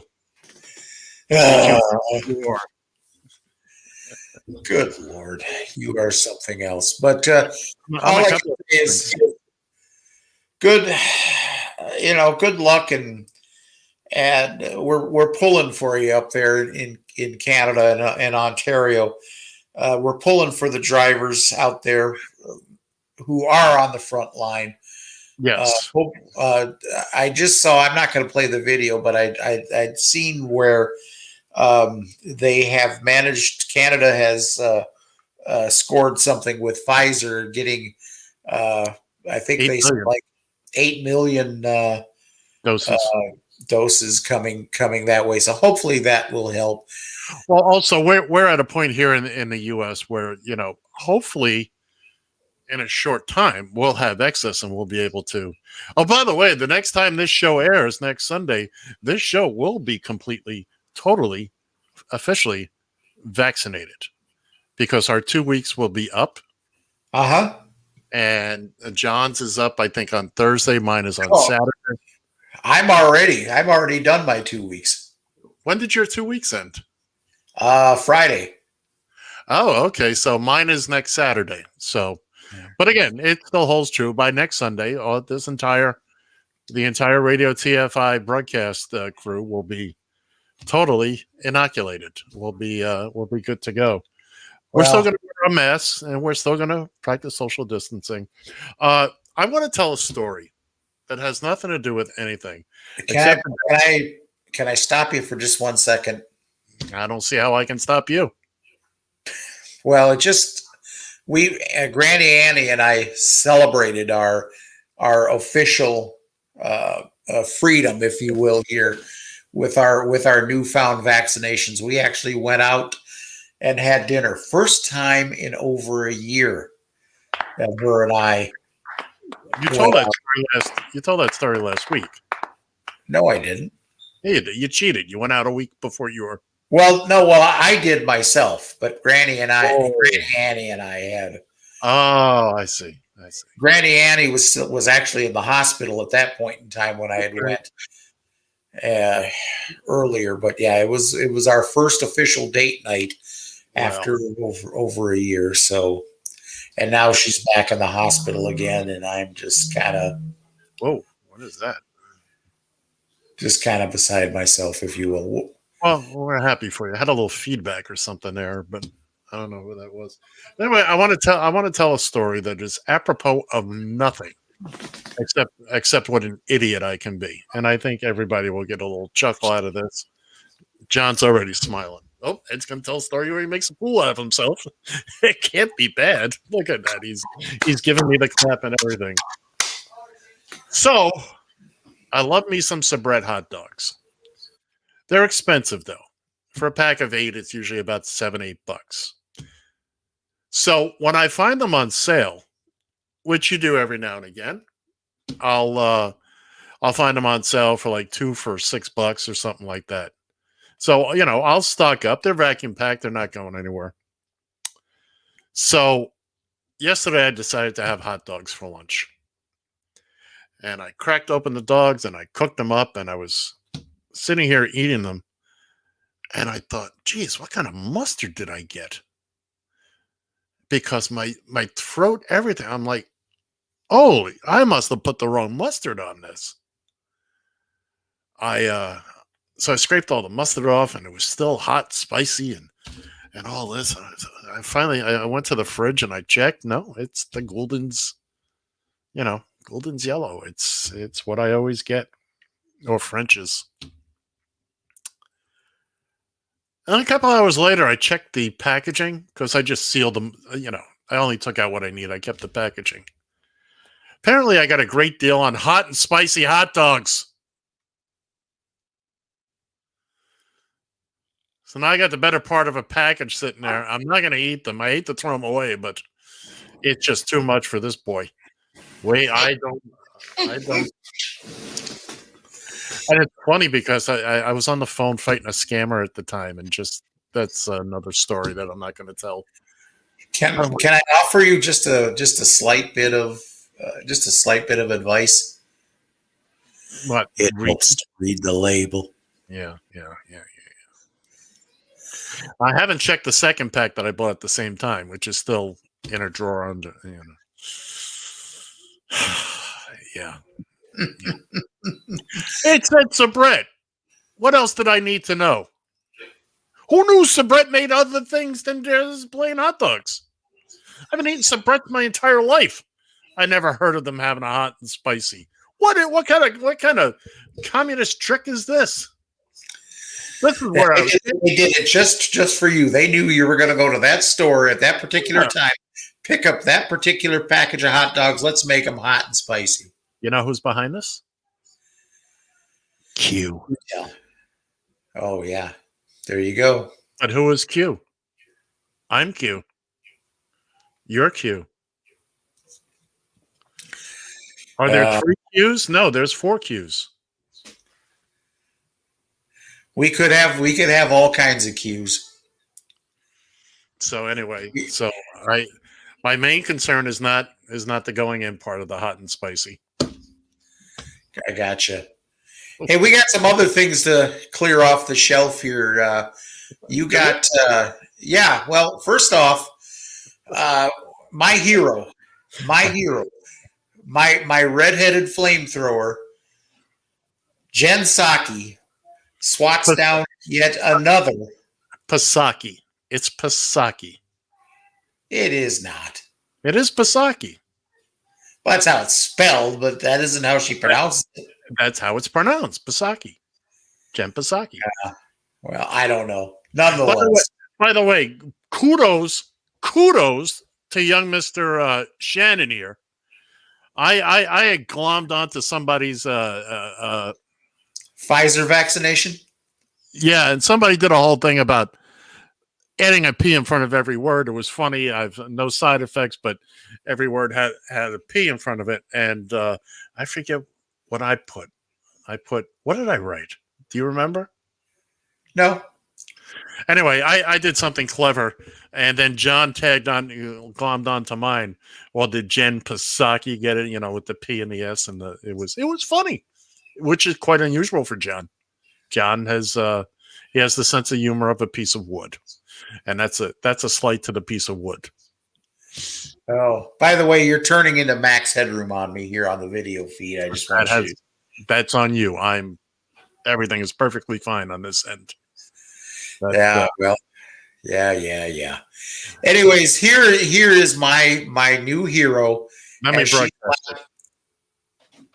As she slaps down yet another. I got it. So today, as you well know, the Biden administration and HHS started the reversal of the Trump administration's ban on abortion referrals at Title X family planning clinics. So my first question, why does the Biden administration insist that pro-life Americans pay for abortions and violate their conscience? Well, first, that's not an accurate depiction of what happened. So and I know we want to be accurate around here. None of the funds appropriated under this title shall be used in programs where abortion is a method of family planning. That is written into the Public Health Service Act, and it specifically states that. Indirect subsidies, money that's fungible, that can't be traced. We know that. Come on. That is not how it works. That is the law. So I'm stating what the law is and how it is implemented legally by these organizations. And the reason since you gave me the opportunity, the reason why the president took these steps is because he believes that advancing equity for all, including people of color and others who have been historically underserved, marginalized, and adversely affected by persistent poverty and inequality, can be helped by these actions. And by focusing on advancing equity in the Title X program, we can create opportunities for the improvement of communities that have been historically underserved, which benefits everyone. That's how these fundings are used in communities. You talk about equity, if I may interrupt. Mm-hmm. How is it equity? How is it fighting systemic racism when abortion, we well know, disproportionately affects minority children? Again, funding cannot be used from this for abortion, but access to health care in communities that have been marginalized, underserved, adversely affected by persistent poverty is always going to be something the president fights for. Okay, I think I've answered your question. Alex, go ahead. Boy, not only did she answer it, she took him by the hand and led him right to his place. There you go, sir. Yeah, very, very, very well done here. She's a breath of fresh air compared to what is Press Secretary Barbie, as you referred to her. No, she is not. She is not just a breath of fresh air. She is the duct tape being removed from across your mouth for the hostage we were held. By the way, I got this on Jen Psaki. Senator John Cronin put out some idiotic statement. The other Texas idiot senator complaining about Biden and his work habits. And here's what Jen said, responding to the complaint. I can confirm that the President of the United States does not spend his time tweeting conspiracy theories. He spends his time working for the American people. So good for you, Jen. By the way, I'm still upset at Biden. Not once so far has he played golf. I'm just saying. You can't be a real president if you're not out there every day playing golf. Am I right? Or people are saying. That's what people are saying. It's amazing. The Republicans are actually kind of having a struggle coming up with criticism for Biden because, quite frankly, that's all they got. He's old. Yeah, that's the best they can do. The little age jokes and trying to say he's senile and this and that. And by the way, when you're cracking jokes at the fact that sometimes he stumbles on his speech, please keep in mind. Please remember, he said this from the beginning. As when he was younger, he fought with stuttering, and this is a real problem. He's fought through it, done a fairly good job of it as well. But the thing is these programs that he is proposing. Well, first off, look at the popularity of the stimulus program. 70% of voters, Republicans and Democrats alike, agreed with it. I'd heard somewhere that a couple chuckle butts in Florida had sent their stimulus money back. Man, well, hey, that's up to you. At least I'll give him credit for not being a hypocrite. But that's about as far as I'll go with that. Well, I think all we can really say, I think whenever we talk about politics these days and the Republicans, there's really only one thing you can say. Ted Cruz, go fuck yourself. Pretty much. That sums it up.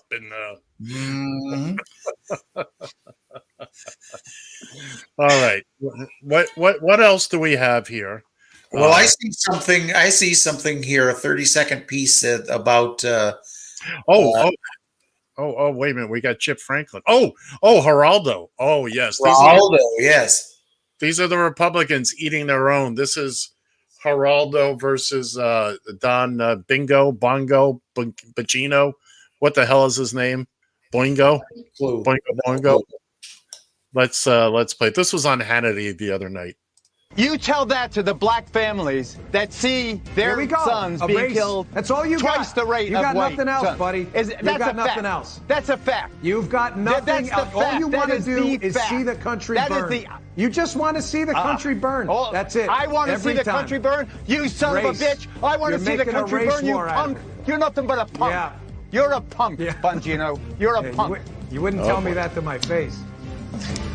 We'll leave it there. Coming up, the left continues.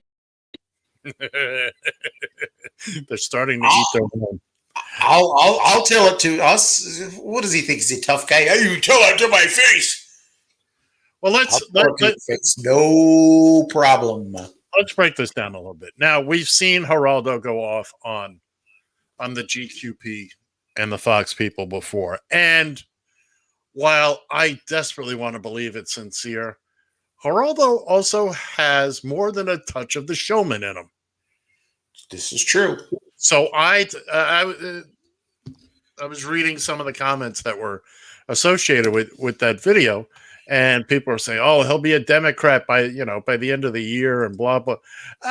You know what? Maybe, but he's also got the showman in him. So I until I see it happen, I don't believe it. Look, I like to see them fighting against each other.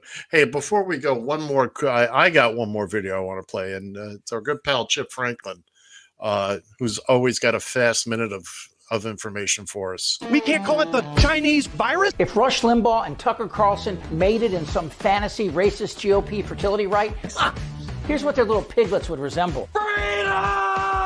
This week, the Senate voted 92-6 to curb COVID hate crimes against Asians. But these 6 voted no. They're like, we love to hate. We love guns that let us kill people we hate. And we love our hateful women. Do you understand that? Trump tapped into the real GOP, the party of old, flaccid Caucasians. I have no idea what the fuck I'm talking about. And inspired a generation of young white boys to breed their infection. I started a men's club called the Proud Boys. Kung flu. Trump chose his words carefully, and now they echo across white America. Look at my African American over here. But see, these Americans are the future, and that scares the shit out of these guys. Well, the president's not a racist. SARS-CoV-2 is a virus that invades healthy cells, whereas the Republican Party is a pathogen of a more viral sort, one that threatens not just minorities, this whole goddamn thing. Goddamn right. What happens next? Winning.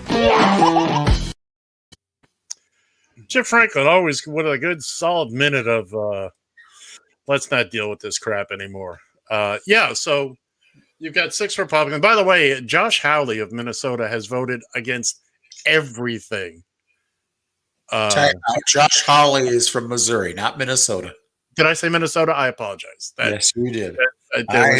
We're not gonna claim that. No. My apology. I misspoke. But he's voted against anything that helps anybody. He is a flat out. If a Democrat or somebody dressed in blue brings it up, well then, gosh darn it, I'm against it. And John has been distracted by somebody. This is so funny. She does not want to be on camera, well, come on. She has to walk right behind you. Oh, come on! Who is it? It's Angie. It's the CEO's mother. Well, it's Mama CEO. Oh my God, she is hilarious. Now I have to reach over, pick up what she printed. If I was an asshole, I am an asshole. Show it to the camera, John. Let's see it. Go ahead and take that too, please. Yeah. Angie!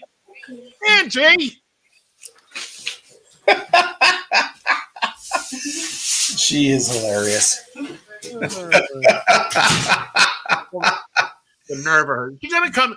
Look, you gotta put a sign up or something up there. You come into the studio during these sacred 2 hours each week. You best be ready to be on the air. Yeah. Period. You best be ready to be on the air. Exactly. What are we running here? A print shop? For goodness sake. Why, I never. And at this rate, I probably never will.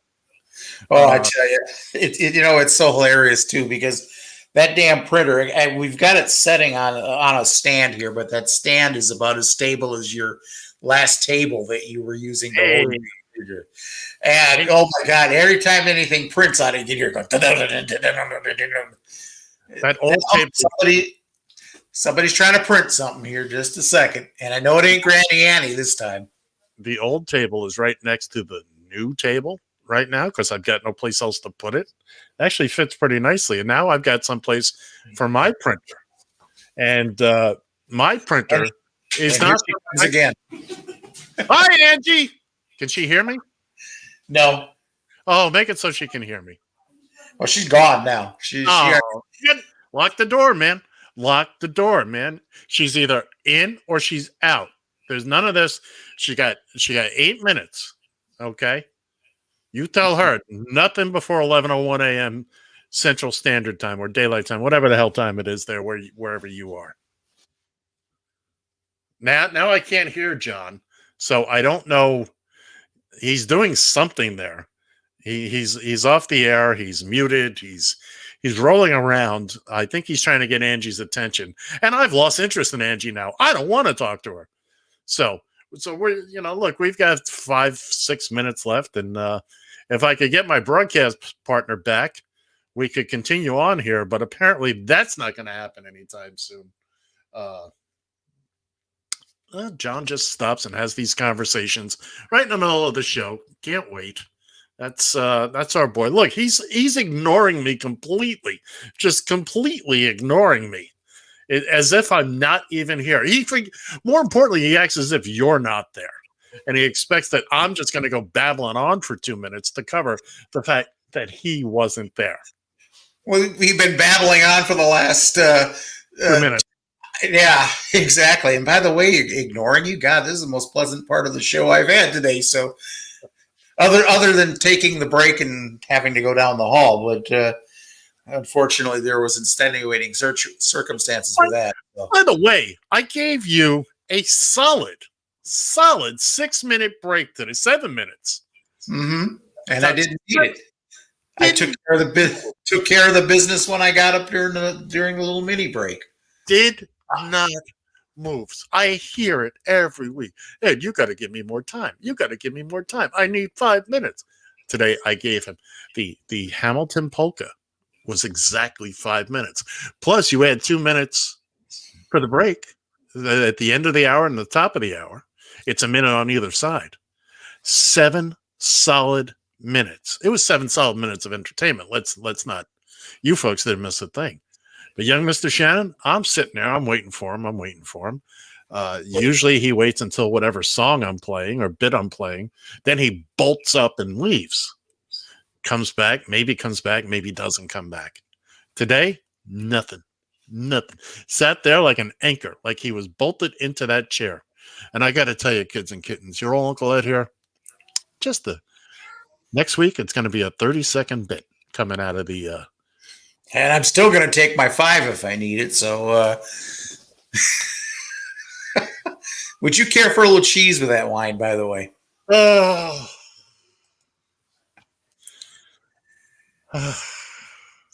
Oh, take a deep breath. Take a deep breath. Are we running out of gas? Is that... Oh, no, absolutely. I got a couple things I can fire off here. Well, go ahead. Minutes. We haven't talked about this guy for a while. After telling people that his new social media platform would be launching this Friday, MyPillow CEO Mike Lindell, you remember him, left a few people scratching their heads when the platform failed to appear online. Frank. What's the name of it? Frank. Is that what they're calling it now? They're calling it Frank. Yes, absolutely. And he also opened up My Store online, which is, it's gonna beat Amazon. It's got crap on it. It's got garbage. It's got stuff you buy from the back of comic books. That's what it's got. It's I mean, we'll need someplace to hawk off his pillows on.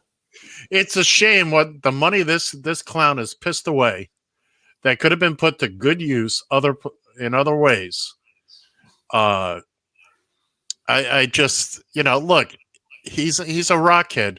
He doesn't know how to hold his money. He'll piss it away on anything. And it's proving that over and over and over again. Yeah, maybe he'll be begging for a stimulus check here in a couple of years. There was a piece of audio and video attached to Mike Lindell, pumping his little story about the My Store thing. And I looked at it and I thought, you know what? Not this week, pal. Not this week. We're going to have a chunk of other stuff to talk about. And I just don't have time for you anymore. You promoting the big lie and all that good stuff. Look, and the people in Minnesota have to get ready for next week's police shooting. I thought that was amusing from the Onion. Yeah. You may not have. I'd love to see the humor in that. Unfortunately, I'm not 100%. I'm not 100% sure that isn't accurate. To tell you the truth. I know, and that's what's sad. Yeah. But you do have to be aware of those wild water bottles. That still annoys me to no end. That is just bothering me in ways I think I've described it pretty well. But as good socialists, I thought I'd point out a monumental moment here, if you will, as Raul Castro said Friday he's resigning as the head of Cuba's Communist Party, ending an era of formal leadership that began with his brother Fidel in the country's 1959 revolution. The 89. Excuse me. Just one more paragraph here. The 89-year-old Castro made the announcement in a speech at the opening of the 8th Congress of the ruling party, the only party that is allowed on the island. Ain't no party like a communist party. But the Castro brothers have ruled Cuba literally as long as I've been alive. It all started almost on the day I was born. Mm-hmm. With that, it is time to pack up our gear and hit the road for another week here. So, for Mr. Ed Van Nest, I'm John Shannon, and I got the money. I can't believe the things that you say. See ya! Every day. If you keep on talking, baby, you know you're bound to drive me away.